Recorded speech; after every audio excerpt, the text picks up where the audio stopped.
historis terbentuknya Pancasila, yaitu dimulai dengan menjelang kekalahannya tentara Kekaisaran Jepang di akhir Perang Pasifik. Tentara penduduk Jepang di Indonesia berusaha menarik dukungan rakyat Indonesia dengan membentuk Dokuritsu Junbei Kosakai atau yang sering disebut Badan Penyelidik Usaha Persiapan Kemerdekaan atau BPUPKI, yaitu dengan menambahkan Indonesianya, maka disebut dengan BPUPKI. Badan ini mengadakan sidang pertamanya yaitu pada tanggal 29 Mei yang nantinya selesai pada tanggal 1 Juni 1945. Rapat dibuka pada tanggal 28 Mei dan pembahasan dimulai keesokan harinya pada tanggal 29 Mei dengan tema Dasar Negara.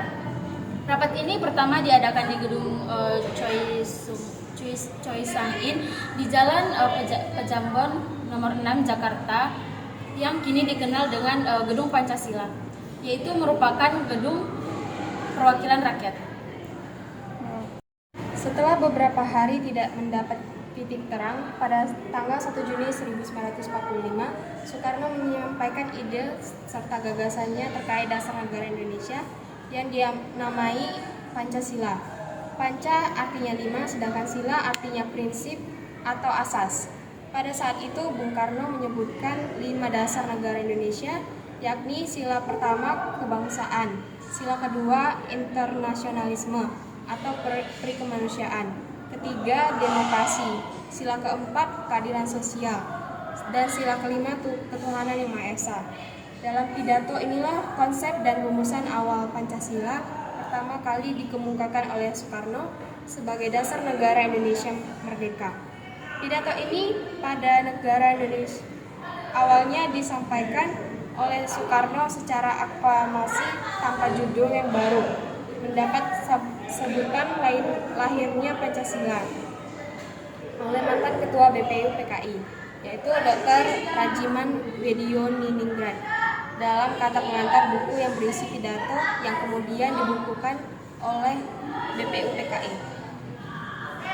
Untuk menyempurnakan rumusan Pancasila, membuat undang-undang dasar yang berlandaskan kelima asas tersebut, maka Dokuritsu Junbei Kosakai membentuk sebuah panitia yang disebut sebagai Panitia 9 yang berisi Insinyur Soekarno, Muhammad Hatta, Abi Kusno, Djoko Surjoso, Agus Salim, Wahid Aslim, Muhammad Yamin, Abdul Qahar Muzakir, Muhammad A.A. Maramis, dan Ahmad Subarjo.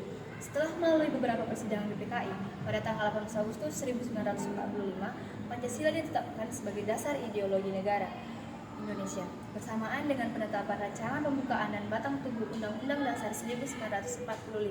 Pada sidang tersebut disetujui bahwa Pancasila dicantumkan dalam Mukadimah Undang-Undang Dasar 1945 sebagai dasar negara Indonesia yang sah. Adapun bunyi Pancasila yang berlaku hingga kini adalah yang pertama, ketuhanan yang Maha Esa, 2, kemanusiaan yang adil dan beradab, 3, persatuan Indonesia, 4, kerakyatan yang dipimpin oleh hikmat kebijaksanaan dalam permusyawaratan perwakilan, yang kelima, yang terakhir, adalah keadilan sosial bagi seluruh rakyat Indonesia. Sejak tahun 2017, tanggal 1 Juni, resmi menjadi hari libur nasional untuk memperingati hari lahirnya Pancasila.